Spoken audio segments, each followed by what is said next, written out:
बातें पति की के प्यारे दर्शकों, अभिनंदन। दोस्तों, आज हम बात करने जा रहे हैं स्पिरिचुअल ग्रोथ की, यानी कि आत्मा की प्रगति, परमात्मा की तरफ बढ़ते हुए कदम, अर्थात आत्मा में परमात्मा और परमात्मा में खुद आत्मा को देखने का प्रयास। देखिए, हमारे जन्म लेने से पहले ये आत्मा है और हमारे मरने के उपरांत ये आत्मा ही होगी, जो अजर है, अमर है, निडर है, अविनाशी है, जो शांत है, आनंदित है, जिसमें कोई दोष नहीं है, परंतु हमारे कर्मों का बोझ अवश्य है, जिसके कारण इस आत्मा को बार बार जन्म लेना पड़ता है और हम किसी शरीर को धारण करते हैं ताकि हमारे कर्मों का बोझ छट जाए, खत्म हो जाए। लेकिन होता क्या है कि हम अपने शरीर को ही सब कुछ मानने लगते हैं और आत्मा का बोध भूल ही जाते हैं और इस शारीरिक प्रगति की तरफ हम अग्रसर हो जाते हैं। इस शरीर के साथ जुड़े हुए जितने कार्य हैं हम उन्हीं में लीन हो जाते हैं और ये भूल ही जाते हैं कि हमने जन्म आत्मा की प्रगति के लिए लिया है, हमारी स्पिरिचुअल ग्रोथ के लिए हमने ये जीवन चुना है।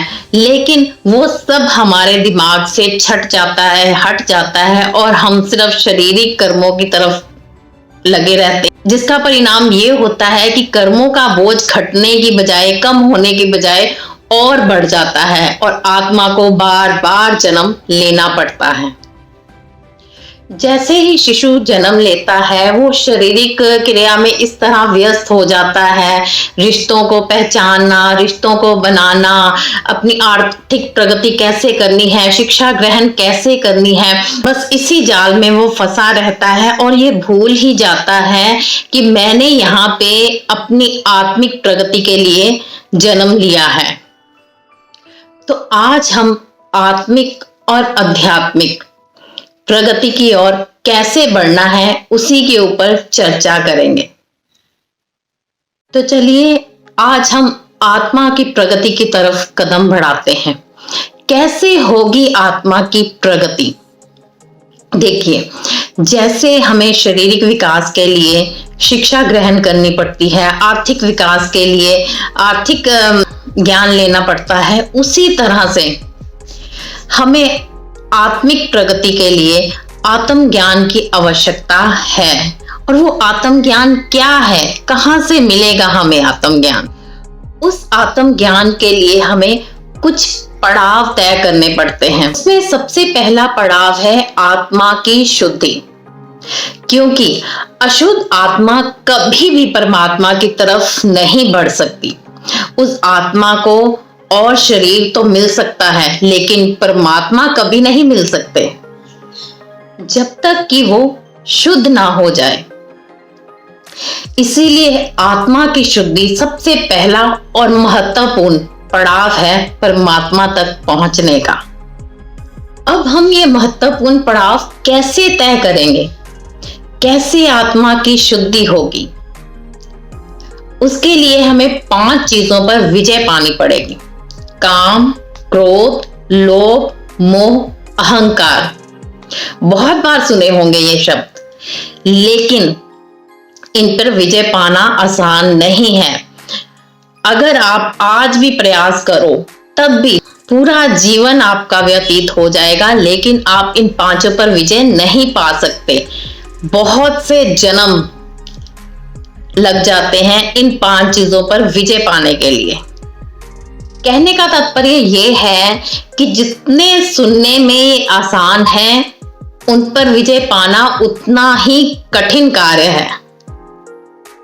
दूसरा है परमात्मा को पहचानना।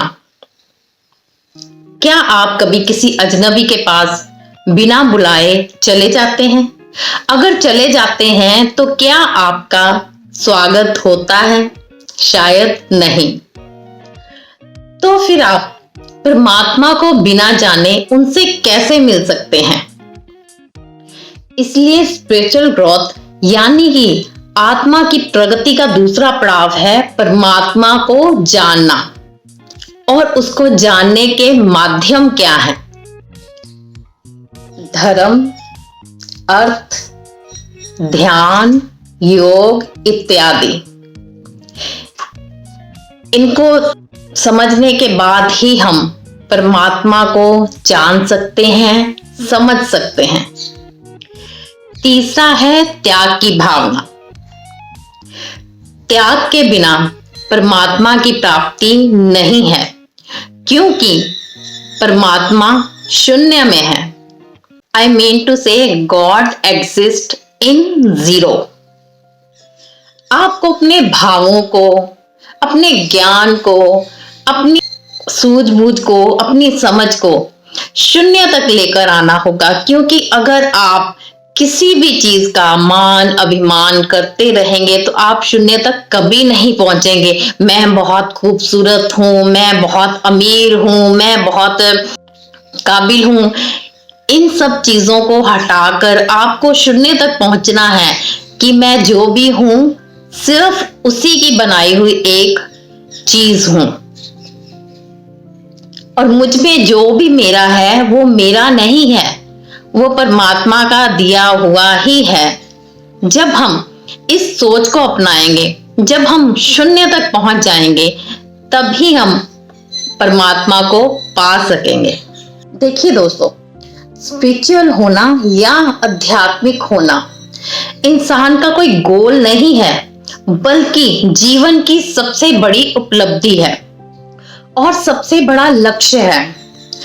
यानी कि हम अपने आप को स्पिरिट के रूप में या आत्मा के रूप में जान लें। कहते हैं ना कि परमात्मा को पाने के लिए पहले खुद को पाओ कि आप क्या चाहते हो, आपकी अंतर आत्मा से क्या आवाज आती है। देखिए, बहुत सारे धर्म हैं, बहुत सारे कर्म हैं, बहुत सारी शिक्षाएं हैं, लेकिन आप किस धर्म की तरफ अग्रसर हो, किस शिक्षा को ग्रहण करना चाहते हो, आपकी आत्मा की आवाज क्या है? जब तक आप उसे नहीं सुनोगे, जब तक आप अपनी आत्मा से नहीं मिलोगे, तब परमात्मा का सफर कैसे तय कर सकोगे? इसीलिए जन्म लेने से पहले या जन्म लेने के बाद पहले आप ये जान लो कि हम एक आत्मा है, ये शरीर नहीं है, और इस शरीर के लिए हम नहीं आए। इस आत्मा के कर्मों का बोध या बोझ कम हो सके, उसके लिए ही हम यहाँ पे आए हैं।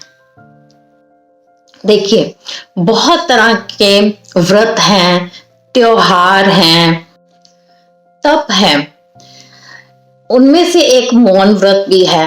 अब मौन व्रत क्यों रखा जाता है? ताकि हम बाहर की दुनिया से अपना कनेक्शन तोड़कर अंदर की दुनिया से अपना कनेक्शन जोड़ें। लेकिन हम क्या करते हैं कि इशारों में बातें करना शुरू कर देते हैं, जबकि मौन व्रत या किसी व्रत का मतलब है कि आप खुद अपने अंदर देखिए, अपने अंदर झांकिए कि मेरी आत्मा मुझसे क्या बात करना चाहती है, मेरी आत्मा की शुद्धि किस तरह होती है, मेरे व्रत करने से मेरी आत्मा निर्मल हो रही है, प्रसन्न हो रही है कि नहीं हो रही।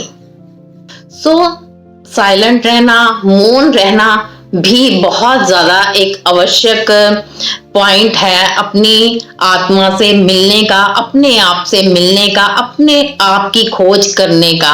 और वो तभी संभव है जब आप अकेले रहोगे। जब भीड़ में बैठे रहोगे तो क्या खाक अपने आप को जान पाओगे? अब लास्ट पॉइंट है आत्मा प्लस परमात्मा, मतलब ये हमारी आत्मा है और ये हमारे परमात्मा है। इनको हम कैसे जोड़ें, कैसे ये आत्मा परमात्मा से मिल सके? देखिए दोस्तों, हमारे दो पिता हैं, एक शारीरिक पिता जिसके लिए हम सन ऑफ या डॉटर ऑफ बड़े मान से लिखते हैं, और दूसरे हैं आत्मिक पिता यानी कि स्वयं परमात्मा। शारीरिक पिता और पुत्र का मिलन तो हो जाता है, लेकिन आत्मिक पिता का मिलन होना संभव नहीं है। परंतु हमारा जो लक्ष्य है वो आत्मिक पुत्र का परमात्मा पिता से मेल करवाना, लेकिन वो सरल नहीं है। उसके लिए हमें सबसे पहले खुद को बदलना होगा। देखिए, पहले तो हमारे अंदर किसी की भी तरक्की देखकर या किसी की भी खूबसूरती देखकर जो ईर्ष्या का भाव आता है, उसको खत्म करना होगा। फिर कई बार क्या होता है कि हमारे साथ कुछ गलत हो जाता है, जो बदले की भावना हमारे अंदर जन्म लेने लगती है, जो हम चाहते हैं कि मैं भी इसके साथ कुछ ऐसा करूं कि इसके साथ भी गलत ही हो। उस भावना को भी खत्म करना होगा। दूसरों को माफ करना सीखना होगा, जो कि बहुत ही कठिन है। जब कोई हमारे साथ गलत करता है, हम उस चीज को भूल नहीं पाते, लेकिन हमें वो गुण अपने अंदर पैदा करना होगा, क्योंकि जब तक हम अपने अंदर की गंदगी को बाहर नहीं फेंकेंगे, जब तक हम पास्ट को रिलीज नहीं करेंगे, जब तक हम किसी को माफ नहीं करेंगे, जब तक हम बदले की भावना को नहीं त्यागेंगे, तब तक हम पिता परमेश्वर से नहीं मिल पाएंगे।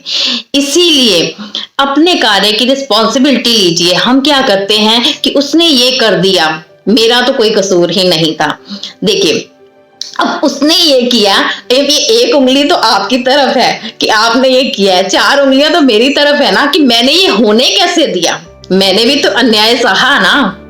इसीलिए कसूरवार हम दूसरों को तो ठहराते हैं, लेकिन खुद को भी कसूरवार ठहराना सीखिए, रिस्पॉन्सिबिलिटी लेना सीखिए कि ये कार्य अगर खराब हुआ है तो उसकी रिस्पॉन्सिबिलिटी मेरे ऊपर भी आती है कि मैंने भी आंखें बंद करके उस इंसान पर विश्वास कर लिया। ठीक है ना।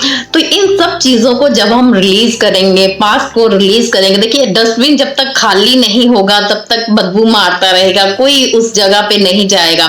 इसीलिए समझो कि हमारे अंदर भी एक डस्टबिन है, उसको क्लीन करना, वॉश करना बहुत जरूरी है। वो कैसे वॉश होगा? जब हम अपने पास्ट को रिलीज करेंगे, जब उन यादों को जब हम बाहर फेंक देंगे, तब हमारे अंदर पॉजिटिविटी आनी शुरू हो जाएगी।